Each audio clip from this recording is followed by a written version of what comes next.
ನಿಮ್ಮಂತ ಕುಂಡಿಗಳಿಗೆ ಟೈಗರ್ ಕರ್ನ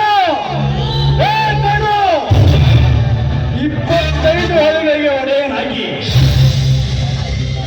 ಇಡೀ ಜಿಲ್ಲೆಯಲ್ಲಿ ಓಡಬೇಕೆಂದು ಹೊರಟಿರುವ ಈ ಪ್ರದೀಪ ಪ್ರತಾಪರಿಗೆ ಹೆಸರಿಟ್ಟು ಕರೆಯುವಷ್ಟು ಕೋಪನೇ ನಿನಗೆ.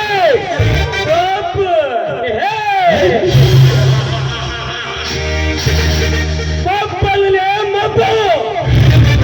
ನೀನು ಮಾತನಾಡುವಷ್ಟೇ ನೋಡಿದರೆ ಸಂಗೊಳ್ಳಿ ರಾಯಣ್ಣ ವೀರ ಸಿಂಧೂರ ಲಕ್ಷ್ಮಣರೆಂದು ತಿಳಿದುಕೊಂಡಿದ್ದೆ. ನೀನೊಬ್ಬ ಬಚ್ಚ.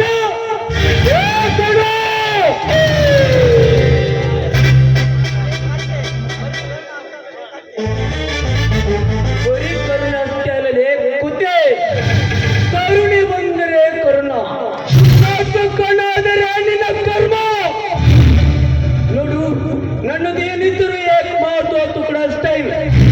ಸುಮ್ಮನೆ ನನ್ನೊಂದಿಗೆ ಬೋಧಿಸಿ ನಿನ್ನ ಪ್ರಾಣವನ್ನು ಕಳೆದುಕೊಳ್ಳಬೇಡ. ಪ್ರತಾಪನನ್ನು ಕರಿ. ಬರ್ತೀಯೋ ಇಲ್ಲ?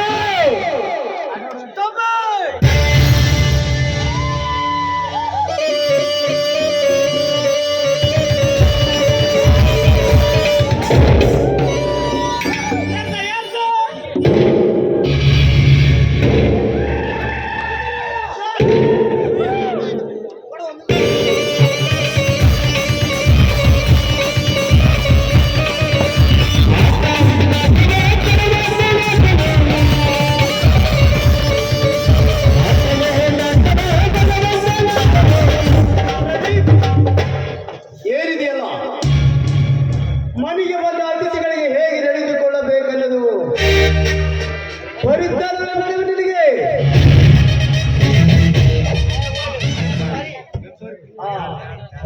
ಸರಿ ಕಿರಣ,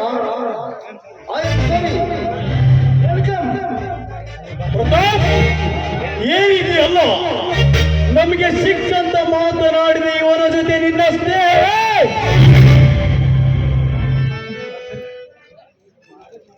ಅಲ್ಲ ಪ್ರದೀಪ್.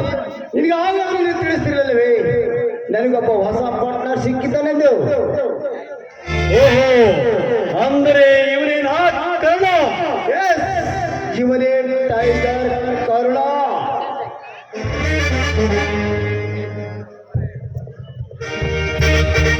ಇವ್ರು ಯಾರಂತ ನನಗ ಮೊದಲ ಹೇಳಿಬಲ್ರಿ ತಾನೆ.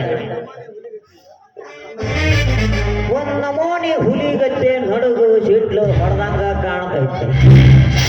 ನನಗ ಮೊದಲ ಗೊತ್ತಿತ್ತು ಇವ್ರನ ಕರುಣ ತಂದು ಇರ್ಬೇಕಂತ. ನಾ ಅದಕ್ಕೆ ಗೊತ್ತಿದ್ರು ಸುಮ್ಮನೆ ನಿಂತು ಬಿಟ್ಟೆ. ಕರುಣ, ಹೇಳಿದ ಕೆಲಸ ಏನು ಮಾಡಿಕೊಂಡು ಬಂದೆ? ಕೆಲಸ ಸಕ್ಸೆಸ್ ಮಾಡದೆ ತಿರುಗಿ ಬರುವ ಈ ಕರುಣ ಜೀವನದಲ್ಲಿ ಬಂದಿಲ್ಲ, ಮುಂದೆ ಬರುವುದಿಲ್ಲ.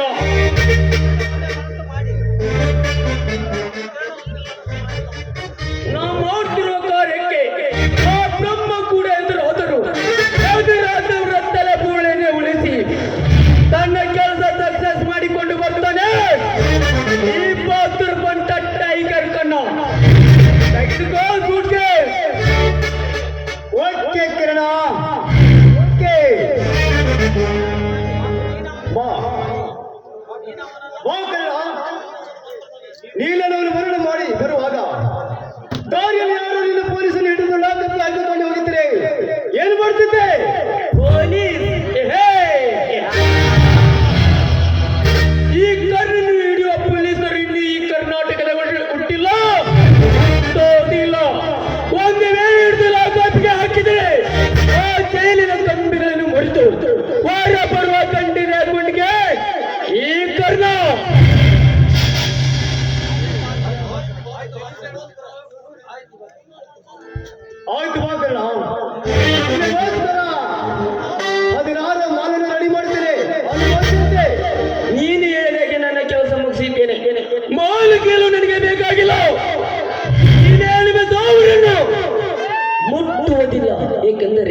ಒಂದು ಬೇರೆ ಕೆಲಸವಿದೆ, ನಾನು ಬರುತ್ತೇನೆ.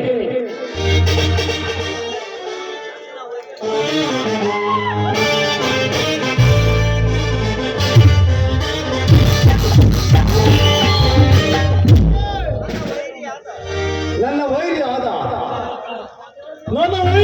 ಅರ್ಜುನ ಹಾಗೂ ಕವಿತಾ ಒಬ್ಬರಿಗೊಬ್ಬರು ಪ್ರೀತಿಸುತ್ತಿರುವ ವಿಷಯ ಈಗಲೇ ಪ್ರತಾಪನಿಗೆ ಹೇಳದೆ ಬೇಡ. ಈ ಸಮಾಜದಲ್ಲಿ ಪ್ರತಾಪನಿಗೆ ಹೇಳುವುದೇ ಬೇಡ. ಹೇಗೋ ಅಕ್ಕಿ ಹಾರಾಡಿ ಕುಳಿತಿರುವಾಗ ಟೇಪ್ ರೆಕಾರ್ಡ್ ಮಾಡಿಕೊಂಡಿದ್ದೇನೆ. ಅದೇ ಕ್ಯಾಸೆಟ್ ಪ್ರತಾಪನ ಕೈಯಲ್ಲಿ ಕೊಟ್ಟು ನಾ ಬಿತ್ತುವೆ ಪ್ರತಾಪನ ತೆರೆಯಲ್ಲಿ ವಿಷಯದ ಬೀಜವನ್ನು.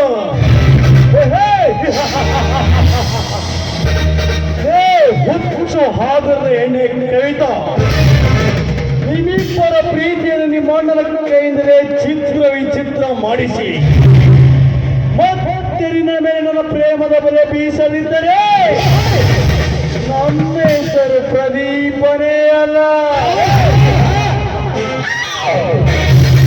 ಏನ್ರಿ ಪ್ರದೀಪ್ನವರ ಏನೋ ಒಬ್ರ ಗುಮ್ಮ ಗುಮ್ಮ ಗುಮ್ಮ ಅಂತೀರಲ್ಲ, ಏನದು?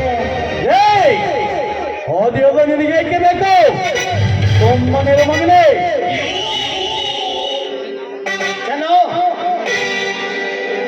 ಸೂಟ್ ಕೇಸ್ ತೆಗೆದುಕೊಂಡು ಒಳಗಡೆ ನಡಿ.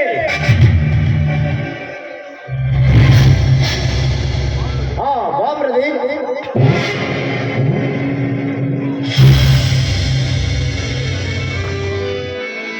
ಬೇಡ ಪ್ರತಾಪ್, ಈಗಾಗಲೇ ನನಗೆ ಬಹಳವಾಗಿದೆ. ನಾನು ಫ್ಯಾಕ್ಟ್ರಿ ಕಡೆ ಹೋಗುತ್ತೇನೆ. ನಿನಗೆ ಮುಖ್ಯವಾದ ವಿಷಯ ತಿಳಿಸುತ್ತಿದೆ. ನಾಳೆ ಫ್ಯಾಕ್ಟ್ರಿ ಕಡೆ ಬಂದು ಬಿಡು. ನಾನು ಬರುತ್ತೇನೆ. ಬಂದು ಬಿಡು.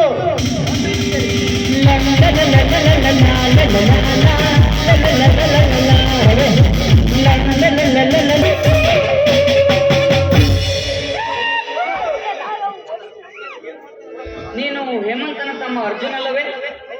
ಹೌದು. ತಾವ್ಯಾರನ್ನು ಗೊತ್ತಾಗಲಿಲ್ಲ ನನಗೆ. ನಾನು ಆ ಶ್ರೀಮಂತ ಪ್ರತಾಪನ ಮನೆ ಕೆಲಸದ ಆಳು ರಂಗಣ್ಣ ಅಂತ. ಯಾಕೋ ನಿನ್ನ ಮುಖ ಸಪ್ಪೆಯಾಗಿದೆ ಅಲ್ಲ, ಯಾಕೆ? ಮೈಯಲ್ಲಿ ಹುಷಾರಿಲ್ಲ? ಏನಿಲ್ಲ ನಂಗಣ್ಣ, ನಿನ್ನ ಮುಖ ನೋಡಿದರೆ ಗೊತ್ತಾಗುತ್ತದೆ. ಅರ್ಜುನ, ನಿನಗೆ ಬಂದಿರುವ ಆಪತ್ತಾದರೂ ಏನು? ಯಾವ ಬಾಯಿಂದ ಹೇಳಲಿ ರಂಗಣ್ಣ ನಮ್ಮ ಮನಸ್ಸಿನಲ್ಲಿ.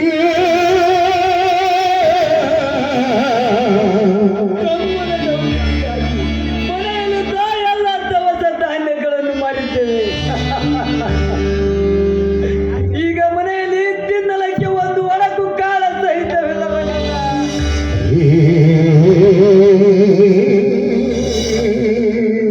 ಅಳಬೇಡ ರಂಗಣ್ಣ, ಅಳಬೇಡ. ನನಗೆ ನಿಮ್ಮಣ್ಣ ಹೇಮಂತ ಮಾಡಿರುವ ಸಹಾಯ ತೀರಿಸಲು ಅವಕಾಶ ಸಿಗುತ್ತದೆಯೋ ಇಲ್ಲವೋ ಎಂದು ತಿಳಿದಿದೆ. ಅದು ಈಗ ಒದಗಿದೆ. ಅರ್ಜುನ, ಬಾ ನಮ್ಮ ಮನೆಗೆ ಜೋಳವನ್ನು ತೆಗೆದುಕೊಂಡು. ರಂಗಣ್ಣ, ಈ ನಿಮ್ಮ ಉಪಕಾರವನ್ನು ನಾನು ಎಂದಿಗೂ ಮರೆಯುವುದಿಲ್ಲ ರಂಗಣ್ಣ, ಎಂದಿಗೂ ಮರೆಯುವುದಿಲ್ಲ. ಹಾಗಾದರೆ ಹೋಗೋಣ ಬಾ ಅರ್ಜುನ.